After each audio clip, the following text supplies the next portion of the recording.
कोकणामधलं मुमकं गाव हे दाऊद इब्राहिमचं गाव आहे। मात्र सध्या इथे असणाऱ्या मालमत्तेचा लिलाव आज होणार आहे। आपण दृश्यामध्ये पाहू शकताय हीच ती मालमत्ता आहे जी दाऊद इब्राहिमची आहे। अंमली पदार्थ प्रतिबंधक तसेच तस्करी कायद्यान्वये जप्त करण्यात आलेल्या आंतरराष्ट्रीय दहशतवादी दाऊद इब्राहिम तसेच त्यांच्या कुटुंबियांच्या 4 मालमत्तांचा आज लिलाव होणार आहे। ते दाऊदची मालमत्ता खरेदी करण्यासाठी फारसं कोणी पुढे येत नसल्यानं असा यंत्रणांना अनुभव आहे। मात्र 2017च्या लिलावानंतर मात्र अशा लिलावांना प्रतिसाद मिळू लागला। अशाच माध्यमातून आजची लिलाव प्रक्रिया ही होत आहे।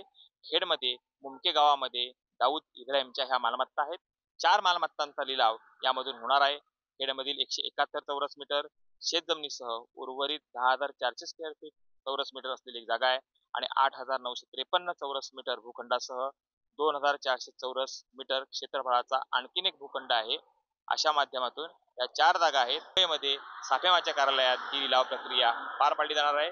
तस्करी आणि परकीय चलन अधिनियम म्हणजे मालमत्ता जप्त करणे म्हणजे साफेमा कायद्यानुसार ही कारवाई झाली आणि यानंतर या जप्त केलेल्या मालमत्तेची लिलाव प्रक्रिया सुरू आहे।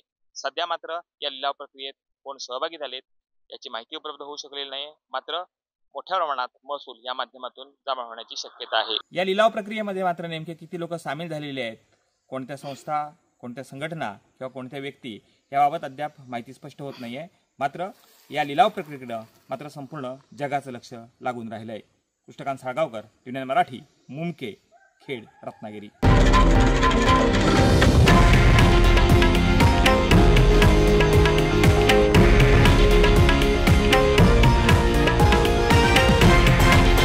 हे आहे देशातील नंबर 1 न्यूज नेटवर्क आणि आपण पाहत आहात TV9 मराठी, एकमेव।